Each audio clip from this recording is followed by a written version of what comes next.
Meteor Visa NIM 1910401053 dari kelas Mandiri Perbankan Syariah. Nah, pada video kali ini saya akan menjelaskan mengenai bagaimana investasi pada pasar uang syariah maupun bagaimana investasi pada pasar modal syariah. Nah, sebelum mengetahui bagaimana investasi pada pasar uang syariah, terlebih dahulu kita tuh harus paham mengenai pasar uang itu bagaimana. Nah, pasar uang merupakan pertemuan antara permintaan dan penawaran uang dalam pasar uang yang transaksinya adalah hak menggunakan uang untuk jangka waktu tertentu. Nah, kemudian mengenai pasar uang itu ada yang dinamakan pasar uang syariah maupun pasar uang konvensional. Nah, tentunya ada bagaimana perbedaan antara pasar uang syariah dan konvensional. Yang pertama itu dilihat dari antar banknya. Pasar uang syariah itu biasanya menggunakan kontrak sesuai syariah seperti mudharabah, murabahah maupun wakalah. Sedangkan pasar uang konvensional itu biasanya menerbitkan kontrak hutang untuk penempatan dana. Sedangkan perbedaannya jika dilihat dari proses penerbitan instrumennya, pasar uang syariah ini biasanya harus sesuai syariah dan disetujui dengan komite syariah. Sedangkan pasar uang konvensional ini biasanya disetujui pembuat kebijakan keuangannya sendiri. Kemudian kalau perbedaannya jika dilihat dari struktur instrumennya, biasanya pasar uang syariah ini strukturnya itu berdasarkan aset, modal, dan hutang. Sedangkan kalau pasar uang konvensional itu biasanya strukturnya itu berupa struktur hutang.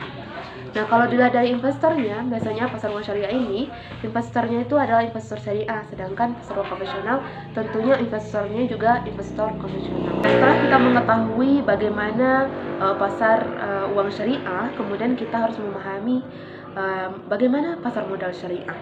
Nah, sebelum mengetahui bagaimana pasar modal syariah, tentunya kita harus paham dulu mengenai pengertian dari pasar modal. Nah, pasar modal secara umum merupakan suatu tempat bertemunya para penjual dan pembeli untuk melakukan transaksi dalam rangka memperoleh modal. Nah, ketika kita sudah mengetahui bagaimana pengertian dari pasar modal, nah bagaimana dengan pasar modal syariah? Tentunya pasar modal syariah merupakan kegiatan yang bersangkutan dengan penawaran umum dan perdagangan efek perusahaan pabrik yang berkaitan dengan efek yang diterbitkannya serta lembaga dan profesi yang berkaitan dengan efek yang menjalankan kegiatannya sesuai dengan prinsip-prinsip syariah Islam. Tadi kan dijelaskan harus sesuai dengan prinsip-prinsip Islam. Nah, bagaimana prinsip-prinsip yang ada di dalam pasar modal syariah? Yang pertama itu, kita harus menjauhi yang namanya perjudian atau permainan yang tergolong judi atau perdagangan yang dilarang. Kemudian yang kedua, lembaga keuangan konvensional termasuk perbankan dan asuransi konvensional. Kemudian yang ketiga ada produsen, distributor, dan penyedia barang-barang ataupun jasa yang merusak moral dan bersifat mudarat. Kemudian yang terakhir, melakukan investasi pada emiten atau perusahaan yang pada saat transaksi tingkat atau nisbah hutang perusahaan kepada lembaga keuangan ribawi lebih dominan dari modalnya. Nah, kemudian bagaimana tujuan dari pasar modal syariah? Nah, adapun tujuan dari pasar modal syariah ini menurut pandangan Islam ialah untuk menciptakan pasar modal yang beretika dan adil. Tentunya ada perbedaan antara konvensional dan syariah. Nah, seluruh transaksi di pasar modal itu harus dilakukan sesuai dengan norma. Nah, kemudian bagaimana tujuan dari pasar modal syariah? Tentunya tujuan dari pasar modal syariah ini adalah untuk menciptakan pasar modal yang beretika dan adil. Tentunya itu membuat perbedaan antara pasar modal syariah dan pasar modal konvensional.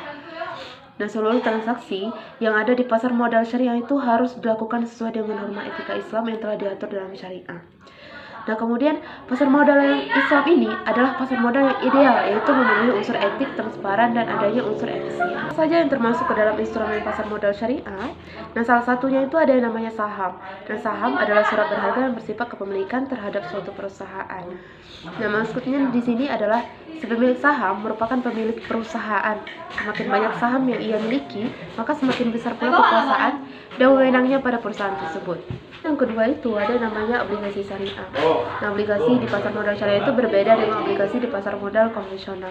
Nah, menjadi perbedaannya itu biasanya obligasi syariah ini prinsipnya itu berdasarkan prinsip mudharabah, musyarakah, ijarah, istisna, salam, dan murabahah. Dengan menggunakan prinsip-prinsip ini, biasanya obligasi syariah menjadi tergantung kepada prinsip mana yang digunakan oleh emiten. Kemudian yang ketiga itu ada yang namanya reksadana syariah. Nah, reksadana syariah ini merupakan sebuah sarana investasi campuran yang menggabungkan saham dan obligasi syariah dalam satu produk yang dikelola oleh manajer investasi. Dan biasanya manajer investasi ini menawarkan reksadana syariah kepada investor yang berminat. Dana investor tersebut kemudian dikelola oleh manajer investasi untuk ditanamkan dalam saham atau obligasi syariah yang dinilai menguntungkan. Nah, kemudian bagaimana perbedaan antara investasi pasar modal syariah maupun pasar modal konvensional? Yang pertama, pasar modal syariah itu investasinya itu terbatas pada sektor-sektor tertentu dan kemudian didasarkan pada prinsip syariah. Kemudian yang ketiga juga melarang berbagai bentuk bunga, spekulasi, dan judi. Dan yang keempat itu adanya syariah guideline atau yang mengatur berbagai aspek seperti alokasi aset, praktik investasi, perdagangan, dan distribusi pendapatan. Kemudian yang kelima terdapat mekanisme screening perusahaan yang harus mengikuti prinsip syariah. Sedangkan pasar modal konvensional, dan biasanya investasinya itu bebas ya untuk memilih investasi antara debt bearing investment dengan profit bearing investment di seluruh sektor. Dan didasarkan pada prinsip bunga. Kemudian yang ketiga, juga pasar modal konvensional ini memperoleh spekulasi dan judi yang pada gilirannya akan mendorong fluktuasi pasar yang tidak terkendali. Juga pada pasar modal konvensional ini, guideline investasi secara umum pada produk hukum pasar modal. Sekian penjelasan saya mengenai investasi pasar uang syariah dan pasar modal syariah. Jika terdapat kesalahan, saya mohon maaf. Wassalamualaikum warahmatullahi wabarakatuh.